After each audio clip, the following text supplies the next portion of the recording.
Angel's speech title is Keep on Talking. Keep on talking. Angel, please come to lectern.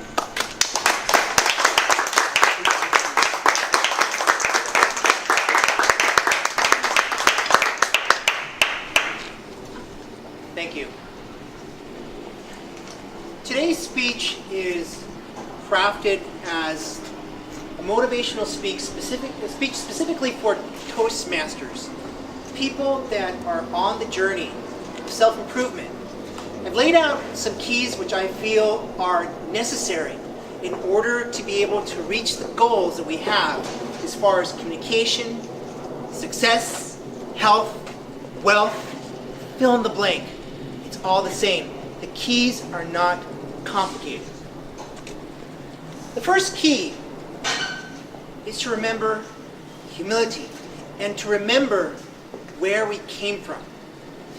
It's one thing to look upon a speaker and say, wow, that girl is great.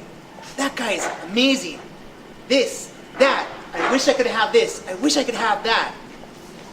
The problem, though, in thinking this way is on a subtle level, we are reinforcing and we are repeating to ourselves what we are not. When you say that someone else is, yay, amazing, that's good. But at the same time, what kind of idea, what kind of thought are you taking to yourself? Are you telling yourself that you are not that good? And is that a positive thing? No. What you need to remember is Joe fill-in-the-blank public speaker, or this motivational guy, this motivational girl, they all came from somewhere. Everybody has an origin. Superman, Batman, the X-Men all have origin stories. What's your story? Where did you come from? How did you start as a public speaker? And understand that the people that you look up to, the people that you admire in any area of life, they have an origin story also. I like to say that no baby ever comes out of their mom saying, Mr. Toastmaster, fellow Toastmasters, honored guests. It doesn't work that way. Baby comes out saying goo goo, gaga, nya, nya, nya, nya, nya, nya, nya. Fellow Toastmasters and honored guests, that comes with time. That comes with practice. That comes with perseverance.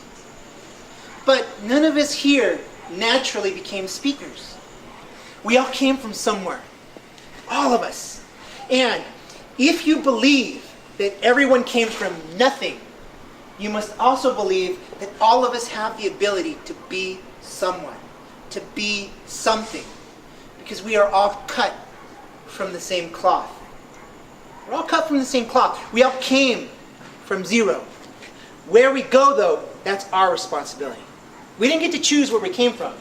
We didn't get to choose what schools we went to. We didn't get to choose our parents. We didn't get to choose whether we were born into a wealthy or a poor family. We didn't get those choices. Those choices were made for us. What we do get to choose, though, is what we do with the material that's been given to us. What we do with the life that we were born into. Now here, in the context of Toastmasters, we want to be better communicators. We want to do something. And all of us want something. There's nothing wrong with desiring something. Everybody in the world wants something. Unless you're a Zen monk sitting in a cave meditating for hours a day and saying, everybody wants something. And there's nothing wrong with that. My question to you is, what is it that you want? We're all here today in the dark. Mosquitoes buzzing around. Things are crazy. But why are we here? What do we want?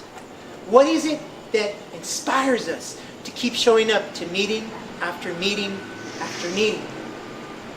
What vision do you have of yourself as a great communicator, as a successful businessman, as a successful father or mother? Doesn't matter. What do you want for yourself? The reason why this is such an important question is that the road to success is not easy. It's never easy. The road to getting where you want to be excellent, to be different than everybody else is not easy. You're going to have your ups, people applauding, yay, woo, woo, he rocks. And you're going to have your downs, people not paying attention to you. Mistakes in your speeches, ahs, ums, going too long, going too short. You're going to mess up. How do I know this? Because I've been in your place. I've been sitting where you were sitting, listening to the other guy talk about this.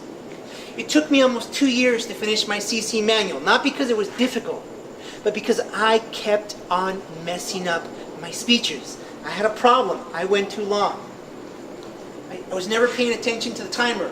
I kept on going too long, and I disqualified myself. But instead of just saying, oh, too bad, going on to the next speech, I did something a little bit different. I would redo the speeches over and over and over and over again.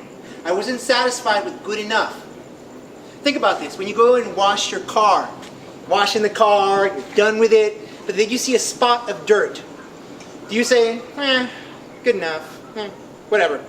Or do you get the stuff back out and clean that spot of dirt?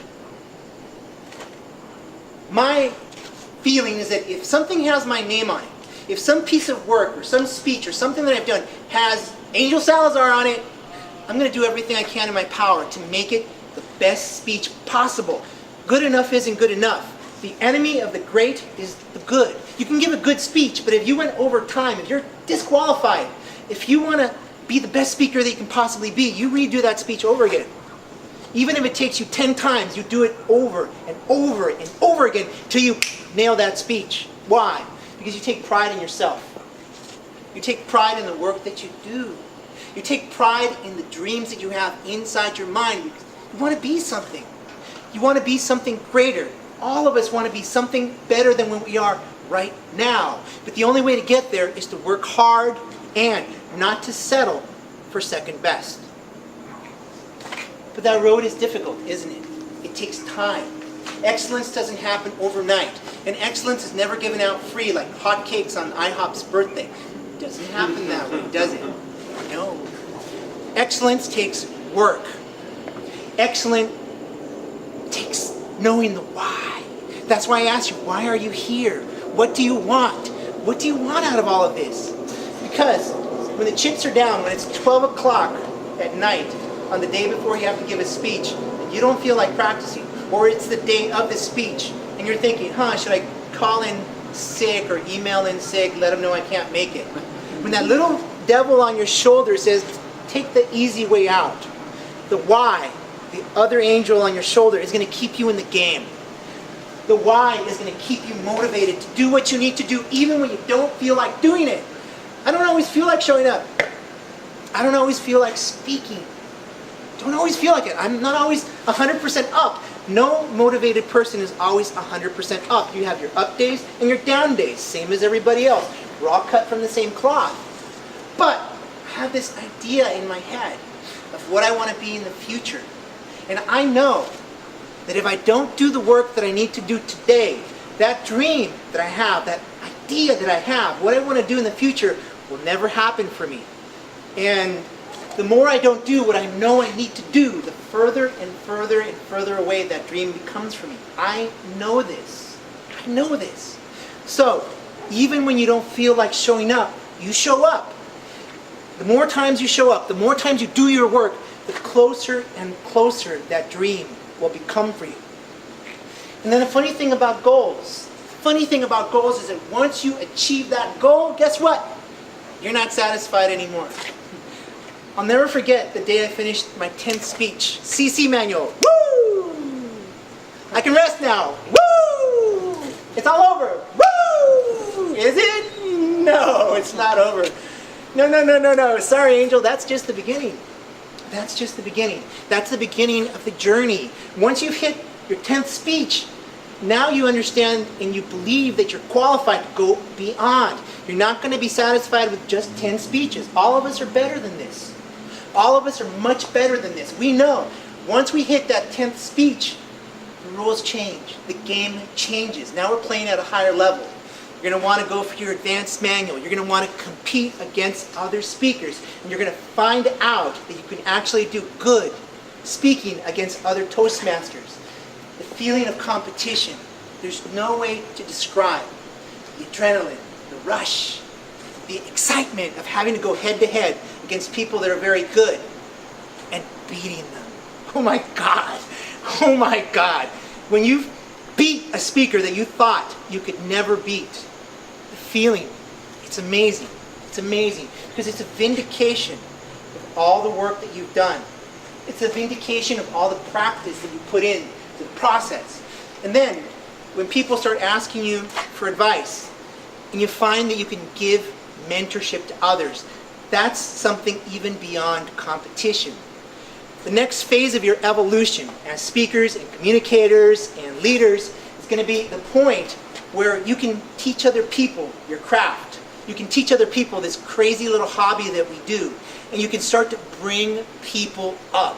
If you want to master public speaking, if you want to master anything, teach it. Teach it. There's no better way to learn how to become good at something as teaching it. Once you're at the point where you're teaching people, bringing them up, bringing everybody up, life opens up for you. The world opens up for you because now you know you finally mastered something. Master, maestro, what does it mean? Teacher, master, teacher. When you can teach, you're getting to mastery. You're getting to mastery. But you will never get to perfection.